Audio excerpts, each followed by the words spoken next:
오늘 우리가 다룰 흥미로운 주제, 바로 양과 목자의 진짜 본성입니다. 수의학과 생태학적 사실들부터 고대 근동의 역사, 그리고 성경 속 깊은 은유까지 연결해보는 진짜 매력적인 여정이 될 텐데요.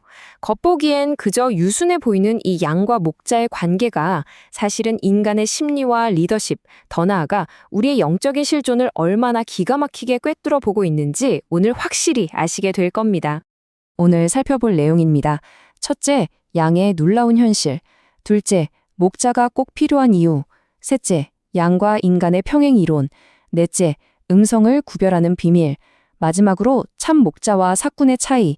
이렇게 차례대로 쭉 짚어보겠습니다. 첫 번째 파트, 양의 놀라운 현실입니다.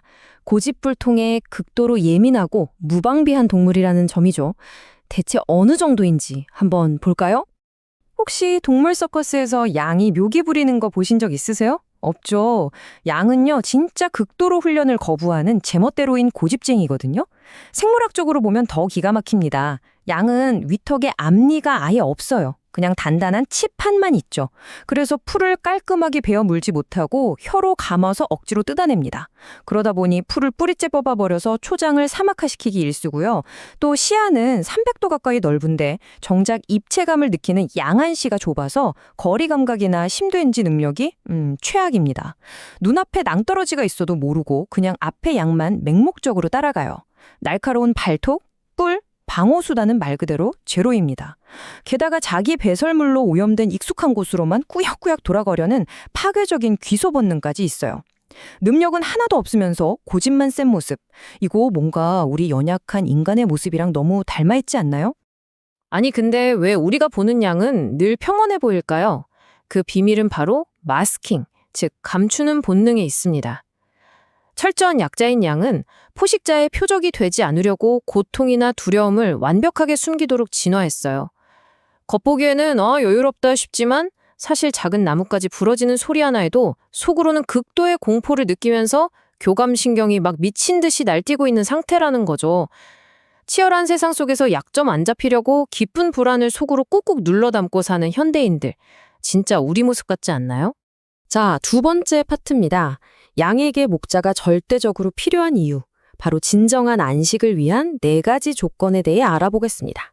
목축학자인 필립 켈러가 양이 안식을 누리기 위한 4대 조건을 아주 잘 정리했는데요.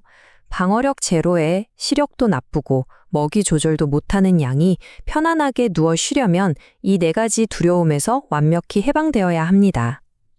첫째, 맹수에 대한 공포. 둘째, 무리 내의 서열 싸움으로 인한 마찰. 셋째, 뇌까지 파고들어 양을 미치게 만드는 기생충과 파리떼. 마지막 넷째가 굶주림입니다. 문제는요, 양 스스로는 이 중 단 하나도 스스로 해결할 수가 없다는 겁니다. 오직 목자가 밤새 곁에서 보호해주고 막대기로 무리의 질서를 잡아주고 머리에 직접 방충 기름을 발라주고 푸른 풀밭으로 이끌어 주어야만 비로소 안식을 누립니다. 성경에서 하나님을 선한 목자로 묘사하고 성도들을 양에 비유한 이유가 바로 여기 있어요. 우리 인간도 스스로의 힘만으로는 삶의 근본적인 공포, 인간관계의 상처, 내면의 유혹, 그리고 영혼의 굶주림을 도저히 해결할 수 없기 때문이죠. 세 번째 파트, 양과 같은 인간입니다. 생태학에서 말하는 아주 치명적인 현상, 이른바 뒤집힌 양에 대해 이야기해보죠. 캐스트, 우리말로 뒤집힌 양 상태라는 게 있는데요. 이건 목자나 양 모두에게 가장 아찔하고 치명적인 위기 상황입니다. 양은 무게중심이 등 쪽에 있어서요. 한번 균형을 잃고 내 발이 허공을 향해 벌러덩 뒤집히잖아요. 그럼 거위기처럼 스스로는 절대 못 일어납니다. 위장에 가스가 꽉 차오르고 혈관이 압박돼서 단 몇 시간 만에 질식해 죽거나 맹수의 제일 만만한 식사거리가 되어버리는 거죠. 그럼 도대체 양은 왜 이렇게 뒤집히는 걸까요? 크게 3가지 이유가 있습니다.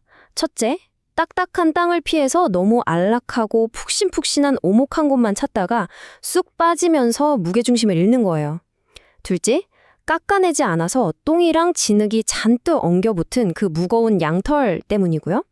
셋째, 영양가 높은 풀만 너무 막 먹어대서 고도비만이 됐을 때입니다. 이거 영적으로 해석해보면 진짜 소름 돋게 똑같아요.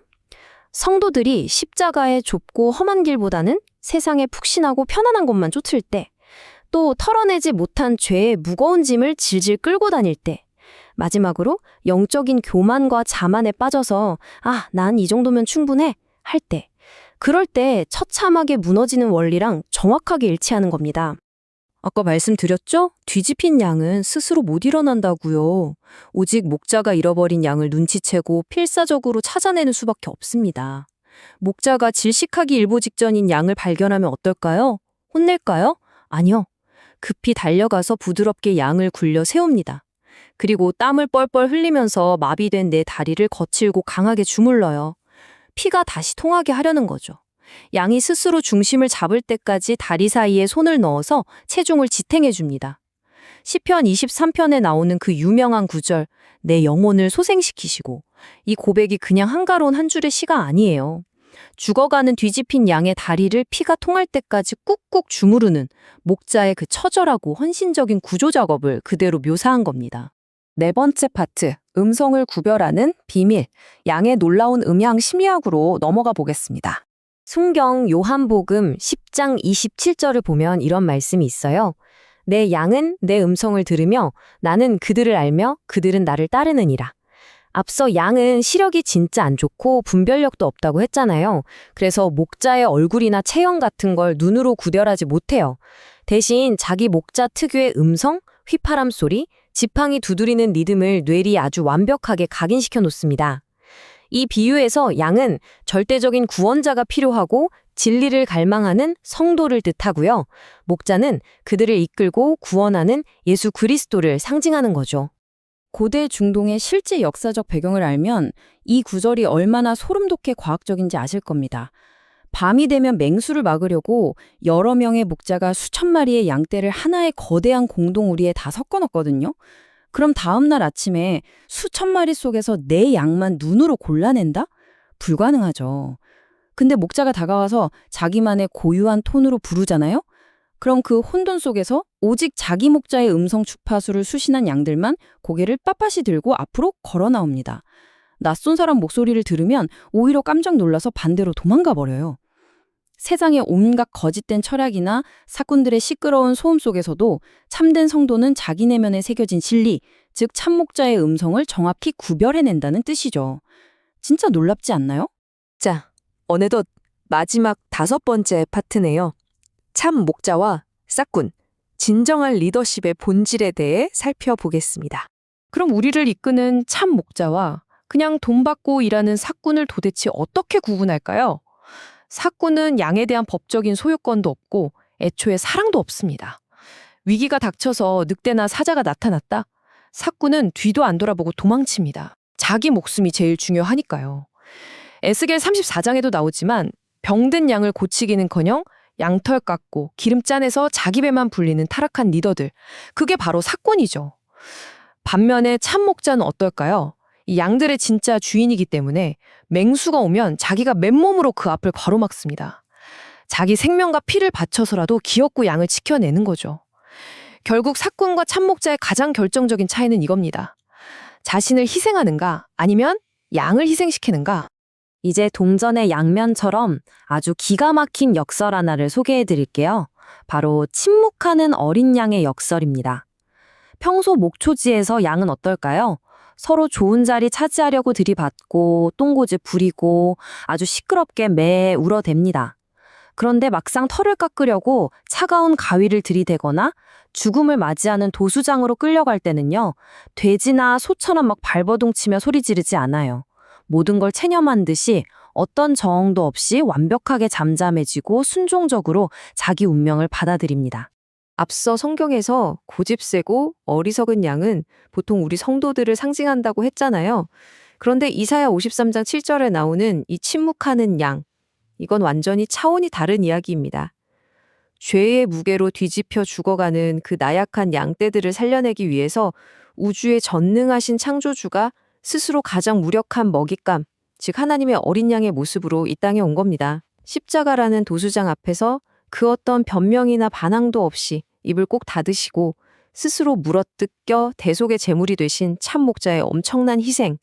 이게 바로 기독교 복음이 말하는 가장 숭고한 사랑의 절정인 거죠. 오늘의 이 특별한 해설을 마무리하면서 여러분께 꼭 이 질문을 하나 던지고 싶습니다. 우리는 사실 모두 스스로 방어할 힘도 없고 한 치 앞도 못 보는 맹목적인 양 같은 존재들입니다.